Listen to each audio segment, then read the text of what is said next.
हम बात कर रहे थे बाल अधिकार एवं बाल संरक्षण, जहां तक हमने पिछली क्लास में थोड़ा सा डिस्कस कर लिया था।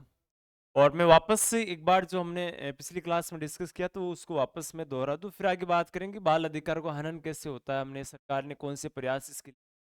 तो परीक्षा के संबंध में अपने रीट के हिसाब से जो महत्वपूर्ण प्रश्न यहाँ से बनते हैं, यानी जहां से सवाल बनते हैं, उन सारे मुद्दों की चर्चा आज की क्लास में रहने वाली है। ठीक है, देखो इसमें एक तो मैंने बात की थी कि बाल यानी बालक और बालिका इसमें दोनों शामिल है। दूसरी हमने बात की थी कि जिनकी आयु 18 वर्ष या इससे कम है वो बालक या बाल में आते हैं।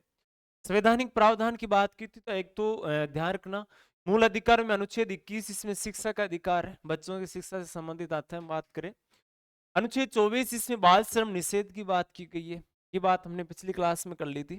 ठीक है, इसके अलावा उन्होंने नीति निर्देशक तत्वों का अनुच्छेद है 39 ई, जिसमें बच्चों की सुकुमार अवस्था का दुरुपयोग नहीं होना चाहिए। और 39 एफ जिसमें दिया था हमने कि बच्चों को स्वतंत्रता और उचित वातावरण में स्वास्थ्य विकास का अवसर मिले, यानी स्वास्थ्य जो विकास है उस विकास का इसमें अवसर मिलना चाहिए, ये बात इसमें हमने करी थी। ठीक है, नेक्स्ट देखो इसमें अनुच्छेद 45 में हमने बात की जन्म से 6 वर्ष तक बालकों की शिक्षा का स्तर और उनका बाल्यावस्था यानी सुधारना यानी पोषण स्तर में सुधार करने की बात इसमें हमने करी थी। दूसरी बात हमने ये बात थी, याद रखना, एक तो जिस 21 के हमने जोड़ा था 86 संविधान संशोधन के तहत। और इसके अलावा मैं जैसे बात करूं, भारतीय संविधान का अनुच्छेद है 21 के जोड़ा अनुच्छेद 45 में संशोधन किया। और 11वां मूल करते हुए इसमें हमने जोड़ा था कब, 86वें संविधान संशोधन 2002 के तहत। 39 एफ है ये 42वें संविधान संशोधन के तहत जोड़ा हुआ है। 11वां जो मूल करते हुए हमने के जोड़ा है, यानी 11वां मूल करते हुए या 51 ए का के 6 से 14 वर्ष के बालकों को उनके माता पिता अभिभावक या संरक्षक शिक्षा का अवसर उपलब्ध करवाएंगे, ये उनका कर्तव्य। इस संवैधानिक प्रावधान की बात हमने की थी। ठीक है, फिर हमने बात की थी कि संयुक्त राष्ट्र कन्वेंशन, बाल अधिकार कन्वेंशन जो हुआ था वो बाल अधिकारों के लिए एक समझौता था। ध्यान रखना, बाल अधिकारों के लिए ये एक प्रकार से समझौता था। ठीक है, दूसरी बात यहां से करें, न्यूयॉर्क अमेरिका में हुआ था, 20 नवंबर 1989 को हुआ था। दूसरी बात अंतर्राष्ट्रीय बाल दिवस की बात करें यहां से तो इसी दिन 20 नवंबर को मनाया जाता है। भारत में राष्ट्रीय बाल दिवस मनाया, यानी भारत का बाल दिवस मनाया जाता है राष्ट्रीय, 14 नवंबर है। लागू हुआ था 2 सितंबर 1990 को। भारत ने इस पर सहमति प्रदान की थी 11 दिसंबर 1992 को। अब तक इसमें 196 देशों ने इस पर सिग्नेचर कर चुके, यानी सहमति प्रदान कर चुके। अभी तक की यूएसए ने इस पर सहमति प्रदान नहीं की थी, नहीं की अभी तक। फिर हमने बात की थी बालकों के अधिकार। सबसे पहले जीने का अधिकार है, यानी प्रत्येक बालक को जन्म से पहले भी जीवन का अधिकार है, यानी बाहर दुनिया देखने का अधिकार बालक प्रत्येक बालक को है, यानी बालक और बालिकाओं को यानी बाल बच्चों को है। ध्यान रखना, ठीक है, यानी भ्रूण हत्या नहीं कर सकते, जन्म से पहले उनको नहीं मार सकते। इसके अलावा जन्म के बाद की बात करें तो उसकी अच्छी स्वास्थ्य सेवाएं, भोजन का अधिकार है, वस्त्रों का अधिकार है, आवास का अधिकार है, शिक्षा का अधिकार है बच्चों को।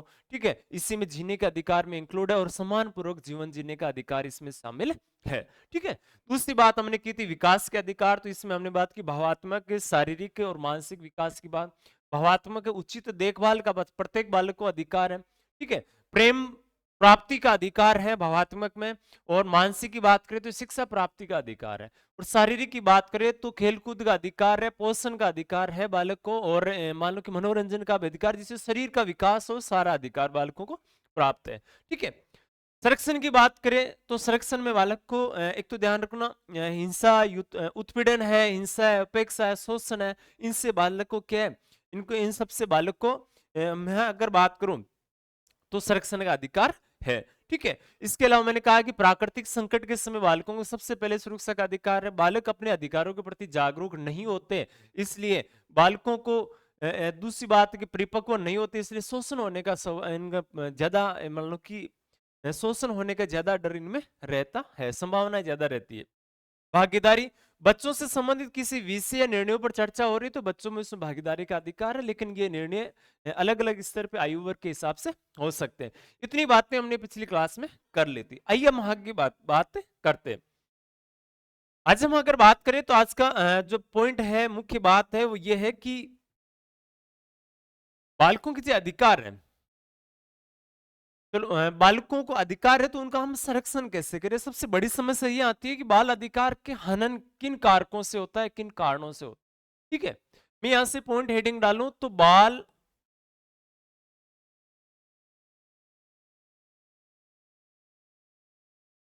अधिकारों का हनन के कारण या कारक जो भी है, तो सबसे पहले बात इसमें आती है कि बाल अधिकार है, उनका अगर हनन होता है तो हनन कौन से कारण प्रभावित करते हैं? हम सामाजिक कुरीतियां बहुत सारी पढ़ते हैं, उसमें बहुत सारी कुरीतियां जो बालकों पर भी लागू होती है, उसके संदर्भ में अगर हम चर्चा करें तो यहां से सबसे पहले बात इसमें आती है। ठीक है, अब सबसे पहले जैसे मैं बात करूं तो अपने लिए ये आ जाएगी, जैसे नंबर 1 पे कन्या भ्रूण हत्या। नाम हेडिंग से आप अंदाजा लगा सकते हो किससे संबंधित है। मैं यहां से कहूं कन्या भ्रूण हत्या क्या होती है, तो ध्यान रखना इसमें अक्सर कन्याओं को मारा जाता है, लड़कों को नहीं।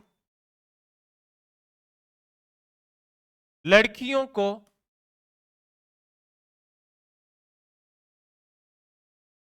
जन्म से पहले ही गर्भ में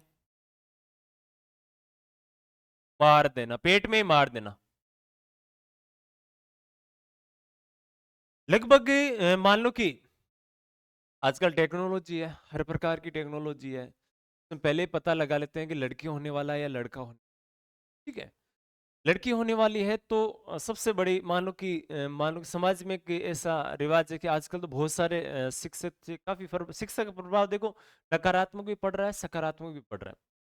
शिक्षा का सकारात्मक तो इसलिए है कि लड़के और लड़कियों में भेद करना धीरे धीरे कम हो रहा है। नकारात्मक इसलिए है कि मान लो कि गांव के कुछ लोग हैं जो इन नए टेक्नोलॉजी के बारे में नहीं जानते, लड़की है या लड़का है जो जिनका भी जन्म हो जाता है। और जैसे शिक्षा का प्रभाव ये हुआ कि नई टेक्नोलॉजी है तो नई टेक्नोलॉजी के माध्यम से पहले पता लगा लिया जाता है कि लड़का हो रहा है या लड़की हो रहा है। तो उनको चाहिए कि लड़का या लड़की जिसका जन्म होना है उसके अकॉर्डिंग वो क्या करते हैं, जिसके अकॉर्डिंग वो क्या करते हैं, जांच करवा के पेट में उसको मार देते हैं। अक्सर लड़कियों की भ्रूण हत्या इसमें सबसे ज्यादा हमारे समाज में होती है। ठीक है, ये हम कह सकते हैं शिक्षा का एक प्रकार से मान लो कि नकारात्मक प्रभाव भी है, इसका गलत फायदा भी उठा रहे हैं। प्रकृति का संतुलन, जैसे मान लो कि हम इतिहास उठा के देखते हैं तो महिला और पुरुषों की ये जो स्थिति है बनी रही। अब वर्तमान में कई जगह ऐसा आ रहा है कि महिलाओं की संख्या है पुरुषों के बजाय है, लिंगानुपात घट रहा है। तो ऐसी कंडीशन में अगर लड़कियों की भ्रूण हत्या हो रही है, इसका मतलब लिंगानुपात पे प्रभाव तो पड़ेगा। फिर प्राकृतिक आधार पर आप क्या कर रहे हैं, हम क्या कर रहे हैं, छेड़खानी कर रहे हैं इसमें। ठीक है, ये चीज है। तो लड़कियों को जन्म से पहले ही गर्भ में मार देना ही क्या होता है, लिंगानुपात यानी हम कह सकते हैं कन्या भ्रूण हत्या होती है। ठीक है, और इसके मैं अगर बात करूं तो इसके रोकथाम के क्या उपाय कर रहे हैं? सरकार ने प्रयास तो किए, कन्या भ्रूण हत्या रोकथाम के लिए सरकार ने प्रयास किए, और प्रयास के तहत सरकार द्वारा पीसी एंड एक्ट 1994 लागू की, जिसके अनुसार लिंग का परीक्षण करना, वह लड़की है या लड़का है उसका परीक्षण करना गैर कानूनी है। अगर इस प्रकार का कोई भी कार्य यानी परीक्षण करता है, मान लो कि ऐसा अपराध करता है तो कठोर दंड का प्रावधान सरकार के द्वारा किया हुआ है। ठीक है, मैं यहां से बात करूं इसकी रोकथाम के लिए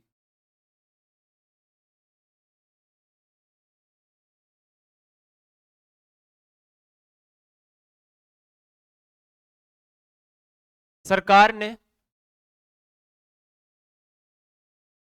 पीसी एन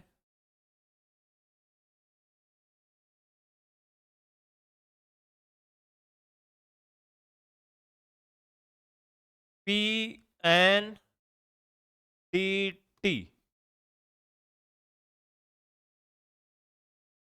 एक्ट 1994 लागू किया।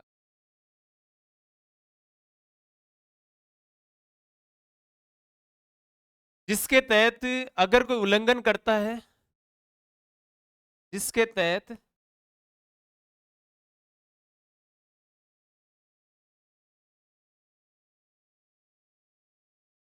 गर्भ में लिंग परीक्षण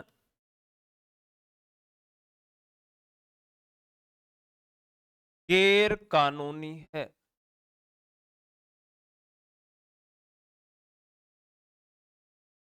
ये अब गैर कानूनी है तो एक प्रकार से क्या हो गया, अपराध।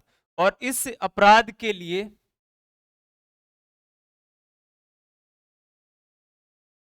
कठोर सजा का प्रावधान है, यानी जुर्माना और सजा दोनों इसमें दी हुई है। अब यहां से सवाल ये बनता है कि पीसी एंड पीएनडीटी इसी किसका मतलब क्या होता है। इसका मैं अर्थ यहां लिख दूं,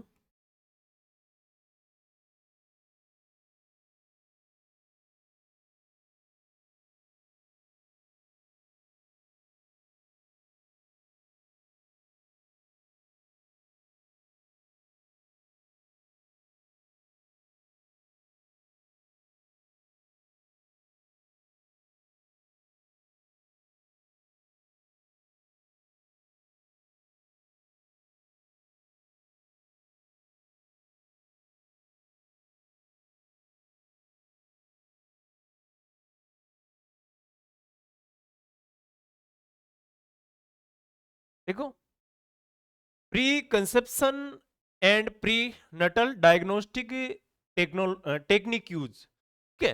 अब इसको एक चीज हम बोल सकते, सामान्य भाषा में एक चीज बताऊं तो ये जो सोनोग्राफी होती है ना, ये होती है। और सोनोग्राफी आपको पता है कि मान लो कि गर्भ में सोनोग्राफी, मान लो कि कोई बीमारी है, कोई दिक्कत, तब की जा सकती है, लेकिन अम, लिंग परीक्षण के लिए नहीं की जा सकती। लिंग परीक्षण के लिए गैर कानूनी होती है, ठीक है। नंबर 2 पे बात करते हैं,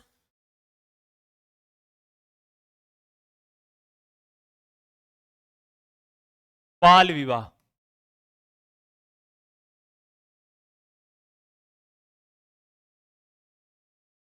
बाल विवाह के बारे में बात करूं तो कम आयु में विवाह कर देना बाल विवाह होता है, यानी जिनकी आयु कम है बच्चों की, और ऐसी स्थिति में क्या कर देते हैं, विवाह कर देते हैं, तो वो किस में आता है, बाल विवाह में आता है, ठीक है। प्रभाव क्या है उसके, जैसे मैं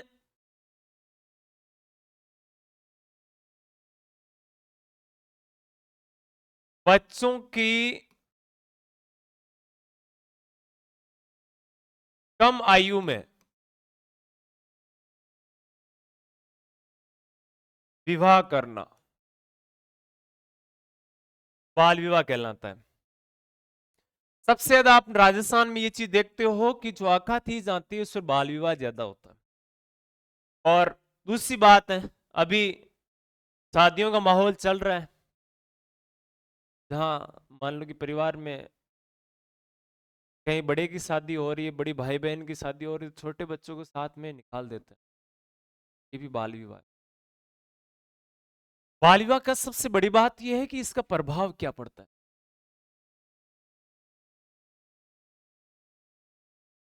एक चीज बात करूं तो बाल विवाह का सकारात्मक प्रभाव नहीं है, प्रभाव है वो नकारात्मक है, ठीक है। तो जैसे बच्चों के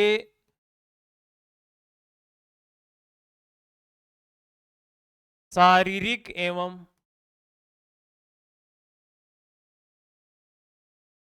मानसिक विकास पर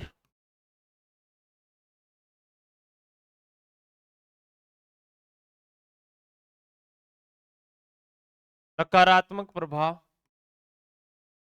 इससे बच्चे पर क्या होता है, शारीरिक।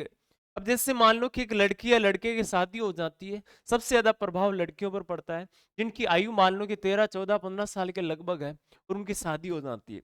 शारीरिक आधार पर बात करूं तो शारीरिक रूप से परिपक्व नहीं है। मानसिक आधार पर बात करूं तो उतनी समझ नहीं है कि समाज क्या है, परिवार क्या है, एक परिवार से दूसरी परिवार में जुड़ना, इतनी समझ नहीं। और मान लो कि जैसे 15 साल की लड़की का विवाह हो गया और उसकी शादी हो गई, के बाद में साल भर में मान लो कि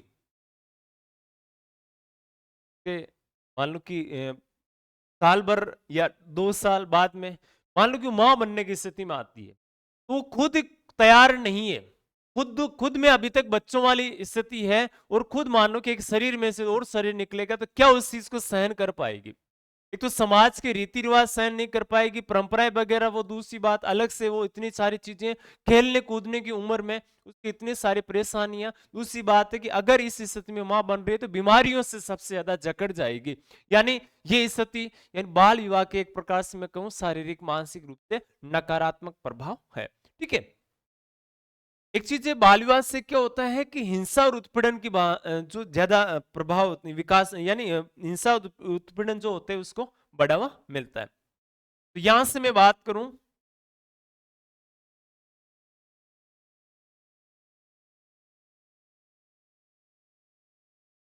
बाल विवाह से हिंसा एवं उत्पीड़न को बढ़ावा मिलता है।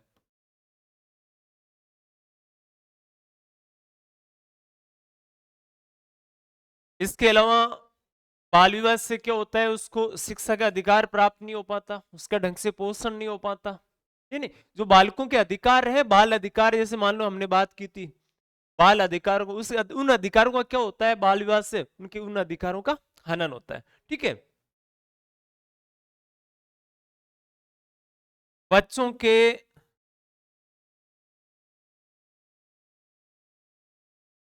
स्वास्थ्य,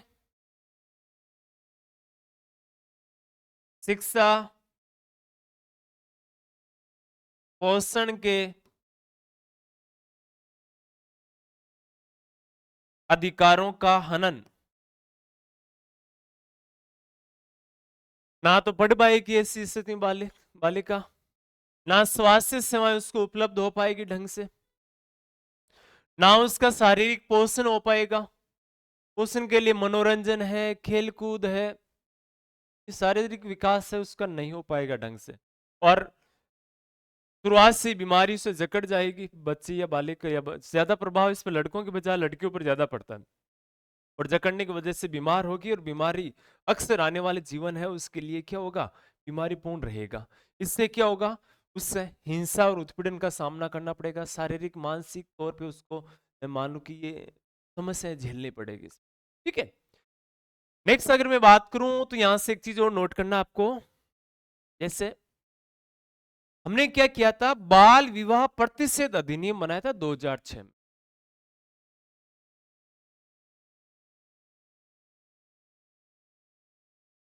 बाल विवाह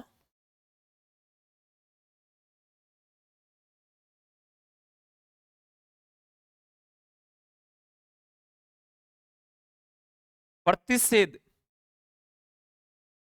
एक्ट 2006, और इस एक्ट के तहत अगर कोई बाल विवाह करता है तो उसके लिए दंड का प्रावधान है।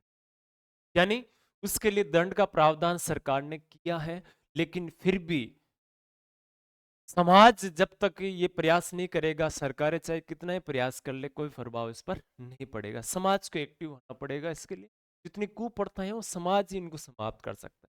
ठीक है। वैसे मैं एक चीज बता दूं कि विवाह की जो आयु है ना,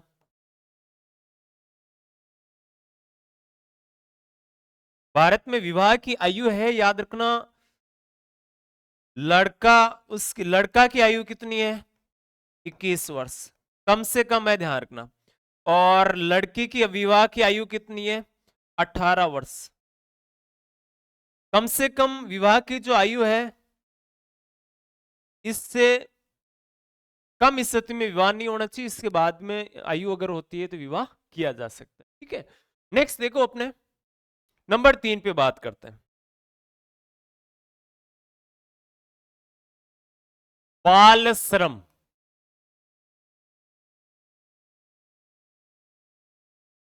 ये भी एक बड़ी समस्या है। यहां से मैं एक चीज बात करूं तो बाल श्रम में क्या आता है, इसमें आता है कम आयु के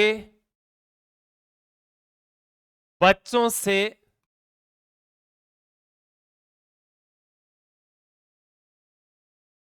जोखिमपूर्ण कार्य करवाना, या मैं अगर ये कहूं कि अन्य कार्यों में बच्चों को लिप्त रखना, तो ऐसी स्थिति में भी क्या होगा, ऐसी स्थिति में भी वो बाल श्रम है। एक हम पढ़े तो एक आर्टिकल है, अनुच्छेद कौन सा, 24। अनुच्छेद 24 से कहता है बाल श्रम निषेध। अनुच्छेद 24 से कहता है बाल श्रम निषेध, यानी हम यहां से एक चीज बात करें तो बाल श्रम निषेध है, बाल श्रम नहीं होना चाहिए। और 24 कहता है कि 14 वर्ष या कम आयु के बच्चों से जोखिमपूर्ण कार्य आप नहीं करवाओगे, ये बात इसके अनुसार दी हुई है। ठीक है, अब यहां से मैं एक चीज बात करूं, सरकार ने क्या प्रयास किए, सरकार ने प्रयास किए थे, सरकार ने देखो एक तो याद रखना खदान, 1952 में खदान एक्ट लेकर आई थी। खदान एक्ट, या मैं बात करूं खदान अधिनियम कह सकते हैं, एक्ट को हिंदी में अधिनियम बोलते हैं। और यह आया था सन 1952 में, यानी खदानों में बच्चों से काम हम नहीं करवाएंगे। एक याद रखना बाल श्रम निषेध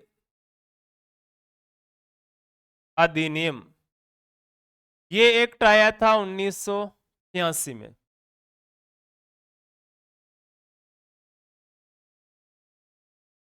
एक याद रखना राष्ट्रीय बाल श्रम नीति, और बाल श्रम नीति कब आ रही है, 1987 में आ रही है। ठीक है, और एक दो याद रख लेना, जैसे किशोर न्याय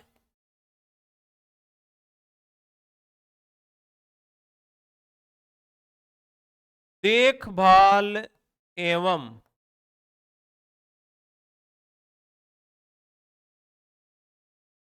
व संरक्षण, ये एक्ट आया था सन 2000 में। ठीक है, एक याद रखना है किशोर न्याय एवं देखभाल व संरक्षण एक्ट आया है सन 2015 में। एक पॉइंट और नोट करना है, जो हमने बाल निषेध अधिनियम पढ़ा था ना, इसमें हमने संशोधन किया है, यानी मैं इसको ऐसे लिख सकता हूं बाल श्रम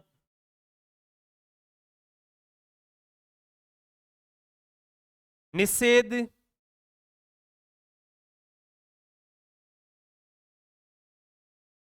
संशोधन एक्ट 2016, यानी ये कुछ अधिनियम है जो बाल अधिकारों के संरक्षण के लिए सरकार द्वारा समय समय पर लाए गए। ठीक है, नंबर 4 पे बात करते हैं। नंबर 4 महत्वपूर्ण है, और नंबर 4 पे मैं बात करूं तो अपने लिए पॉइंट आ जाएगा इसमें यौन उत्पीड़न एवं यौन हिंसा।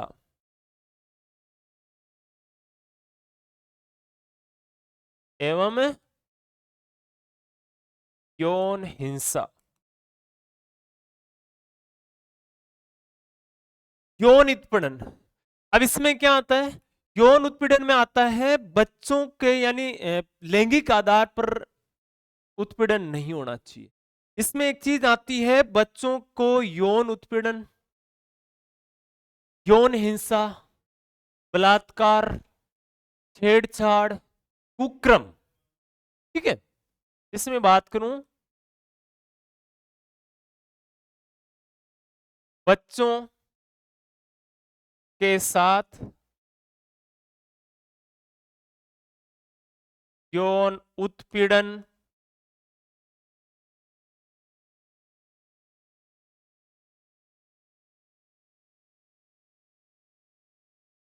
यौन हिंसा,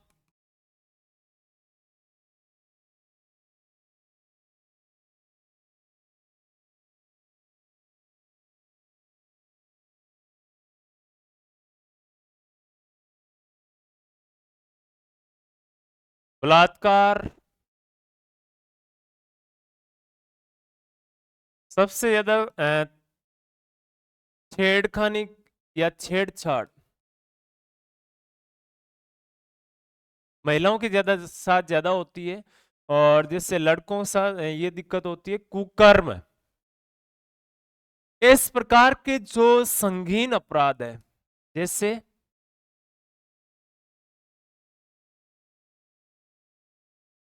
संगीन अपराधों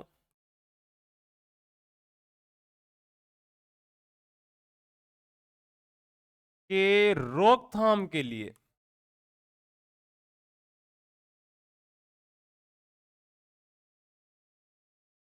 सरकार ने क्या किया है? भारत सरकार द्वारा, ध्यान रखना, ये भारत सरकार द्वारा पोक्सो अधिनियम लाया गया है। इसको हम बोलते हैं लैंगिक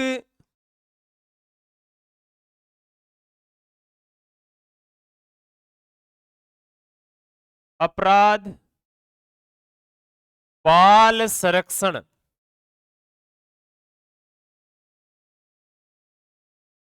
अधिनियम 2012, जिसको हम बोलते हैं हिंदी में या अंग्रेजी में शॉर्ट में पोक्सो 2012। पोक्सो एक्ट है ये, और पोक्सो एक्ट कौन सा? 2012 के नाम से इसको जाना जाता है। अब सवाल यहां से ये बनता है कि इसको हम ये भी बोल सकते हैं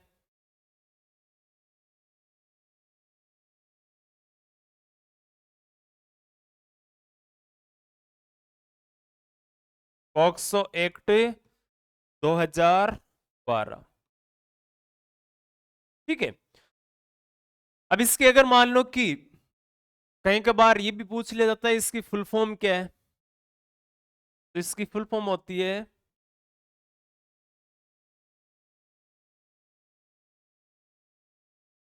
प्रोटेक्शन ऑफ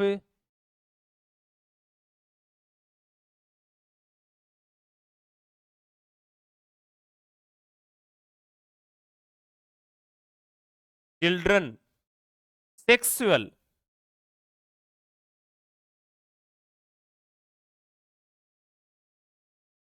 ऑफेंस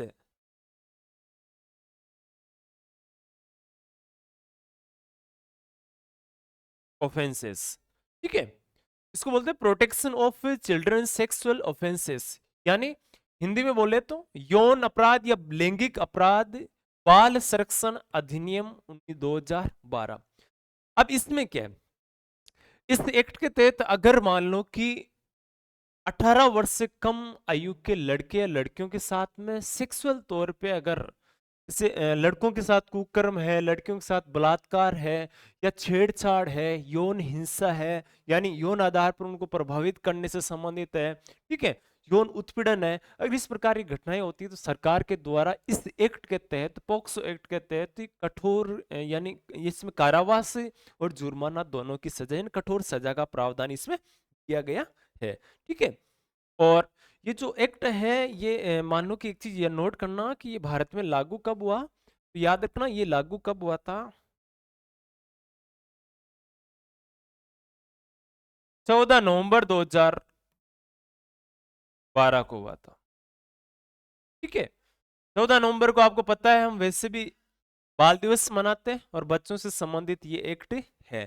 ठीक है, ये चीज याद रखना। इसके अलावा मैं एक चीज बात करूं तो इसमें जो इस एक्ट के तहत जो बाल यानी बच्चे, जो बच्चों की आयु जो मानी गई है ना, यानी बाल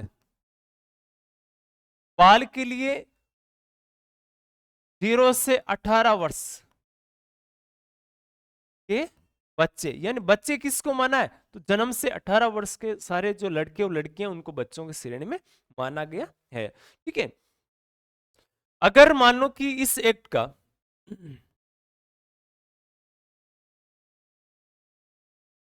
इसके तहत अगर ये इस प्रकार की घटनाएं होती है तो कठोर दंड का प्रावधान है। अब चाहे लड़की है चाहे लड़का है, अगर मान लो कि 18 वर्ष से कम आयु में उनके साथ में किसी प्रकार से बलात्कारी घटना होती है या फिर लड़कों के साथ किसी प्रकार की घटना होती है तो उसमें पोक्सो एक्ट लगता है, जिसके लिए संगीन अपराध है एक प्रकार का। ये संगीन अपराध होने की वजह से इसमें, यानी बच्चों को नहीं पता हमारे अधिकार क्या, हमारे राइट्स क्या है, परिपक्व नहीं होते, इन चीजों को नहीं समझ पाते। ठीक है। और इसके लिए एक चीज नोट करना आपको, हमने थोड़ा सा संशोधन किया था 2018। 2018 में सरकार ने इसमें यह संशोधन कर दिया कि 2018 में संशोधन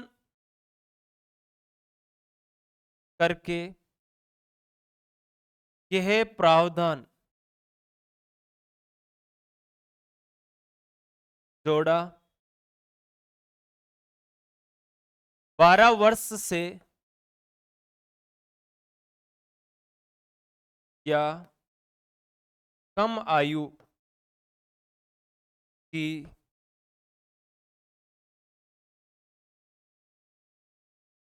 बच्चियों से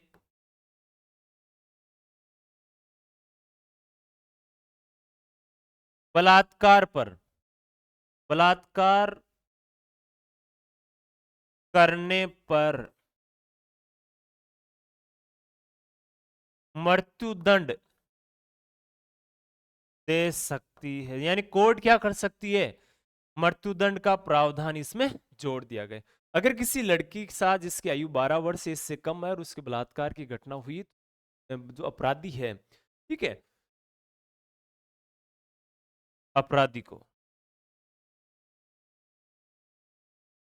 अपराधी को मृत्युदंड दे सकते हैं। ठीक है, यह प्रावधान इसके तहत जोड़ा गया।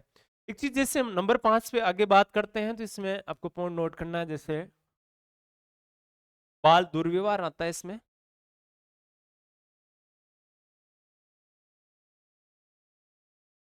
दुर्व्यवहार, बाल दुर्व्यवहार में क्या आता है, बालकों के साथ में जो भेदभाव किया जाता है उस भेदभाव को इसमें शामिल किया। ठीक है, देखो इसमें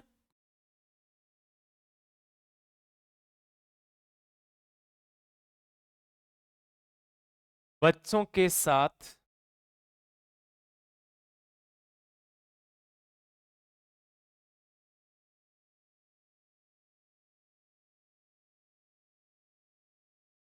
मानसिक,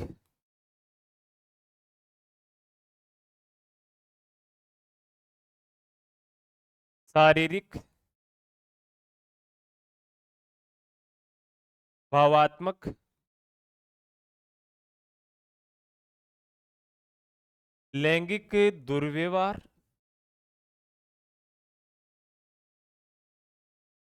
मानसिक, शारीरिक, भावात्मक, लैंगिक दुर्व्यवहार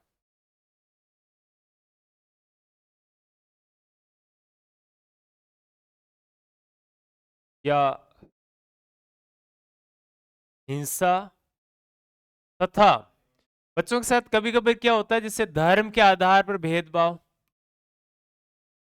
जाति के आधार पर भेदभाव, उनके जो व्यवसाय होता है के परिवार वाले जो व्यवसाय करते हैं उसके आधार पर भेदभाव, या क्षेत्रीय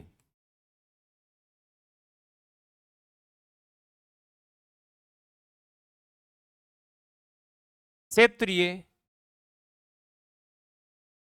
भेदभाव किस में आते हैं, ये दुर्व्यवहार में आते हैं। बच्चों के साथ इस प्रकार के कोई प्रकार से भेदभाव या दुर्व्यवहार इस प्रकार का नहीं किया जाता है। ठीक है, या मान लो कि ऐसी बात करें, इस प्रकार से कोई भी पूर्वाग्रही, यानी कहते हैं कि इस जैसे इस जाति के लोग इस प्रकार के होते हैं, इस धर्म के लोग इस प्रकार के होते हैं, या व्यवसाय इस ऐसा व्यवसाय करने वाले बालक है, ऐसे लोग, ऐसे इनके परिवार वाले ऐसे होते हैं, बच्चे भी ऐसे होंगे, ऐसे क्षेत्र के हो सकते हैं। तो ये जो व्यवहार दुर्व्यवहार होता है ना, ये पूर्वाग्राही हो सकता है। ठीक है, यानी पूर्व धारणा पर आधारित इस प्रकार का जो दुर्व्यवहार होता है वो बच्चों के साथ किया जा सकता है। अच्छा, नेक्स्ट अपने बात इसमें आएगी कि बाल अधिकार जो है, बाल अधिकारों का संरक्षण कैसे करें, बाल अधिकार संरक्षण।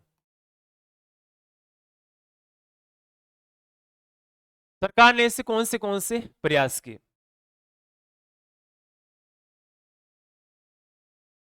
के प्रयास। सरकार देखो समय समय पर इस प्रकार का कार्य भी करती है, इस प्रकार से अधिनियम भी बनाया है सरकार ने। एक तो याद रखना, बाल अधिकार, जो बच्चों के अधिकार हैं, उसके लिए राष्ट्रीय स्तर पे राष्ट्रीय बाल अधिकार संरक्षण अधिनियम एक बनाया था भारत सरकार ने सन 2005 में। तो एक तो पॉइंट ये नोट करना है, राष्ट्रीय बाल अधिकार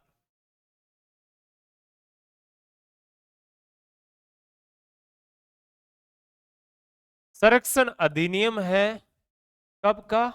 2005 का। सवाल अपने लिए आता है कि यह अधिनियम भारत में लागू कब हुआ? ये लागू हुआ था 5 मार्च 2007 को। कब लागू हुआ था? 5 मार्च 2007 को लागू हुआ। ठीक है, तो ये लागू 2005 में, तो इसके तहत हमने क्या किया था, थोड़ा सा संशोधन करना। इसके तहत हमने आयोग का गठन किया था।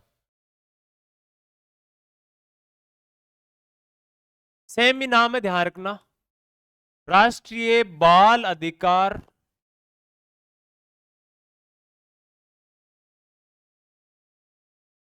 संरक्षण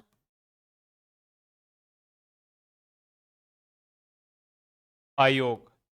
ये राष्ट्रीय स्तर पे काम करता है।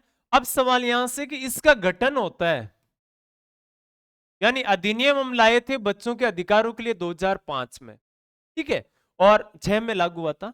और इस अधिनियम के तहत आपको नोट ये करना है कि ये मानो कि राष्ट्रीय बाल अधिकार संरक्षण आयोग का गठन किया, और ये आयोग जो बना था, इस आयोग की अगर बात करें तो इसका गठन होता है 5 मार्च 2007 को। ठीक है, 5 मार्च 2007 को इस आयोग का क्या होता है? गठन होता है। ठीक है, अब दूसरी बात है, अब राज्यों को भी निर्देश दिए गए। अब सवाल ये बनता है कि इस आयोग का गठन किया गया, तो इस आयोग का काम क्या है? मैं यहां से एक चीज नोट करूं,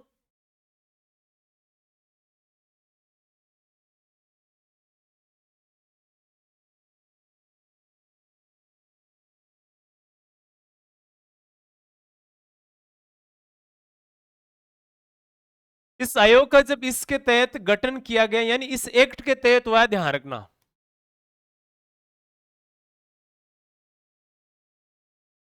तो ये कार्य क्या करेगा? प्रमुख रूप से क्या कार्य करेगा? प्रमुख रूप से बच्चों के अधिकारों से संबंधित काम करना है इसको।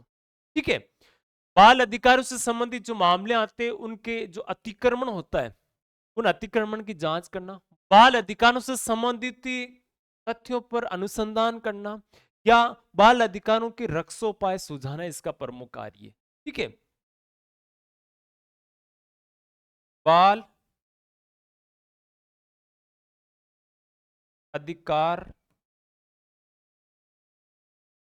हनन, बाल अधिकार में क्या होता है? हनन या अतिक्रमण, अतिक्रमण के मामलों की जांच करना। बाल अधिकारों से संबंधित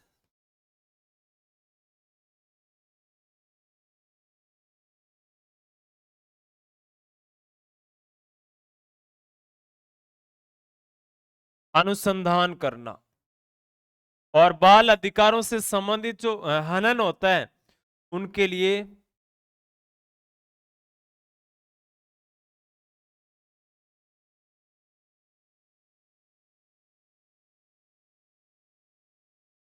के लिए रक्षोपाय, यानी रक्षा के लिए उपाय सुझाना, ये कार्य इनका है, किसका? राष्ट्रीय बाल अधिकार संरक्षण आयोग का। अब इसके तहत राजस्थान ने क्या किया? राजस्थान ने इसके लिए राजस्थान स्तर पे राजस्थान ने नाम ये दे दिया राजस्थान राज्य बाल अधिकार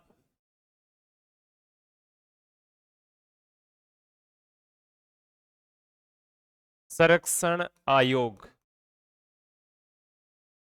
अब आपको पॉइंट ये नोट करना है कि राजस्थान में इसका गठन कब हुआ, तो याद रखना, एक तो एक्ट कौन से के तहत हुआ, ये वही 2005 वाले एक्ट के तहत हुआ है, ध्यान रखना, ठीक है। गठन राजस्थान ने किया था इसका 23 फरवरी 2010 में। गठन कब होता है? 19 फरवरी 2010 में इसका गठन होता है, ठीक है, इसी एक्ट के तहत। दूसरा पॉइंट याद रखना है, इससे दीवानी न्यायालय के पास में जो अधिकार होते हैं ना, दीवानी न्यायालय के समान सुनवाई के अधिकार है। सामान्य वाद विवाद की सुनवाई दीवानी मामले करता है, उसी प्रकार के इनके पास में अधिकार या जो शक्तियां है ना, वो शक्तियां इनके पास में है, ध्यान रखना, ठीक है, दोनों में से एक चीज। अब राजस्थान ने क्या किया, एक और चीज नया बदलाव राजस्थान फिर करता है यहाँ पे समिति स्तर पे, और राजस्थान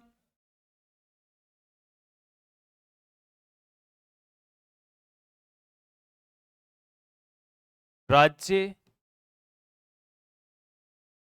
बाल संरक्षण समिति।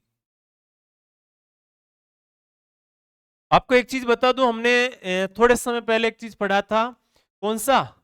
किशोर न्याय वाला, बाल श्रम में किशोर न्याय देखभाल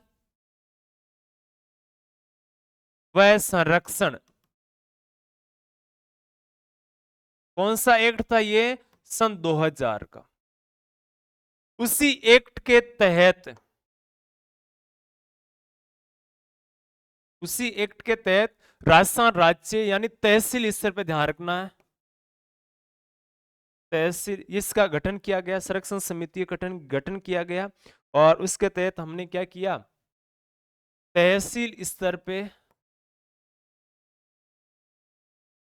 बाल अधिकारों से संबंधित समितियों की, बाल संरक्षण समितियों का गठन किया हमने।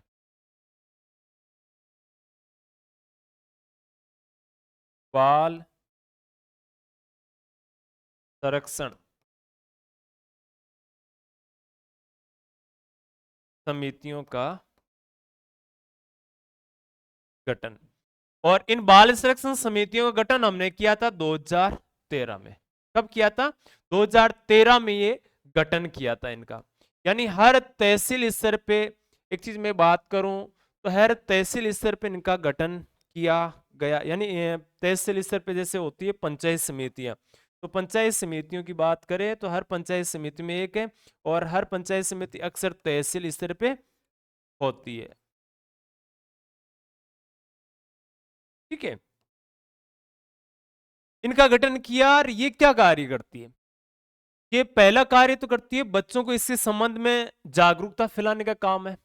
दूसरी बात है कि पीड़ित बच्चों को चिन्हित कर, इस मामले में जैसे बाल अधिकारों से संबंधित है, जो पीड़ित बच्चे उनको चिन्हित कर उनको संरक्षण प्रदान करने का कार्य करती है।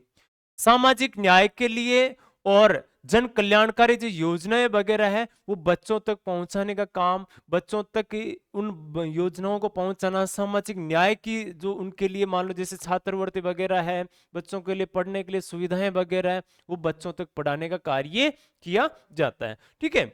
और एक चीज आप अलग से नोट कर लेना, और वो बच्चों से संबंधित आपको ये नोट करनी है कि चाइल्ड हेल्पलाइन नंबर जारी की हुई है, चाइल्ड हेल्पलाइन नंबर, और ये नंबर है 1098, यानी 1098। ये नंबर अगर डायल करते हैं तो इसमें निःशुल्क सेवाएं ध्यान रखना। एक तो है ये निःशुल्क, जिस पर कोई खर्च नहीं लगता, बिना किसी खर्च के यहां पर नंबर डायल होते हैं, ठीक है। और दूसरी बात याद रखना है, ये किसके द्वारा शुरू की गई है, तो ये राजस्थान सरकार द्वारा। बच्चों से संबंधित किसी भी प्रकार की समस्या हो, उनके लिए पीड़ित हो, उनको कोई मान लो कि यौन शोषण हो, हिंसा हो, अत्याचार हो, ऐसी कोई घटना होती है तो बच्चों से संबंधित क्या कर सकते हैं, इस प्रकार की समस्या कंप्लेन कर सकते हैं, तुरंत इस पर एक्शन लिया जाता है, ठीक है। ये राजस्थान में निःशुल्क नंबर है जो सरकार के द्वारा जारी किए गए, बिल्कुल निःशुल्क है। और राजस्थान सरकार द्वारा जारी किए गए, अपने जो स्कूल बस होती है उसके पीछे चाइल्ड हेल्पलाइन नंबर है 1098 आपको अक्सर देखने को मिलते हैं। ये है हमारे बाल अधिकार एवं बाल संरक्षण के महत्वपूर्ण बातें, महत्वपूर्ण चीजें, जानकारी जो हमने आज की क्लास में बात की है, ठीक है। तो हम अगर शॉर्ट में थोड़ा सा बात करें तो हमने थोड़ी जानकारी पिछली कर ली थी। अब मैं बात करूं तो जो आज के हनन के बात पड़ी, तो एक तो ध्यान रखना कन्या भ्रूण हत्या, लड़कियों को जन्म से पहले मार देना, और इसके तहत याद रखना पीसी एंड पीएनडीटी एक्ट 1994 में लागू किया, जिसमें लिंग परीक्षण है वो गैर कानूनी है। बाल विवाह, बच्चों की कम आयु में विवाह करना, जिससे शारीरिक मानसिक प्रभाव पड़ता है, नकारात्मक हिंसा उत्पीड़न बढ़ता है, तो आज से शिक्षा के जो पोषण के अधिकार है वो उनको नहीं मिल पाते। रोकथाम के लिए बाल विवाह प्रतिषेध एक्ट 2006 में हमने लागू किया था, दंड का प्रावधान है। लड़के की आयु 21 वर्ष और लड़की की 18 वर्ष कम से कम होनी चाहिए विवाह के लिए। बाल श्रम है कम आयु के बच्चों से जोखिमपूर्ण या कोई भी श्रम कार्य करवाना, इसके लिए सरकार ने खदान एक्ट 1952, बाल श्रम निषेध एक्ट 1986, राष्ट्रीय बाल नीति है वो नीति कब आई थी 1987, किशोर न्याय देखभाल एक्ट 2015 में आए थे, बाल श्रम निषेध संशोधन एक्ट 2016 में हमने लाए थे, बल्कि बालकों के लिए है। यौन उत्पीड़न की अगर हम बात करें तो यहां से देखो बलात्श्रम है, छेड़छाड़ है, कुकर्म जैसे अपराध के लिए सरकार ने पोक्सो एक्ट लागू किया है, POCSO in protection of children sexual offences, ठीक है। ये इसका अर्थ होता है, इसके कठोर दंड का प्रावधान है। 2018 में इसमें 12 वर्ष से कम आयु के बच्चों से रेप करने पर मृत्युदंड दिया जा सकता है। बाल दुर्व्यवहार शारीरिक मानसिक जाति धर्म क्षेत्र किसी भी आधार पर व्यवसाय के आधार पर अगर दुर्व्यवहार किया जा रहा है तो वो बाल दुर्व्यवहार में आता है और ये गलत है। बाल संरक्षण के प्रयास की बात करें, राष्ट्रीय बाल अधिकार संरक्षण एक्ट 2005 में आया था, और इसके तहत बाल अधिकार संरक्षण आयोग का गठन हमने 2007 में किया था। बाल अधिकार हनन अतिक्रमण के मामलों की जांच करना और इससे संबंधित अनुसंधान करना और रक्षा के उपाय बताना।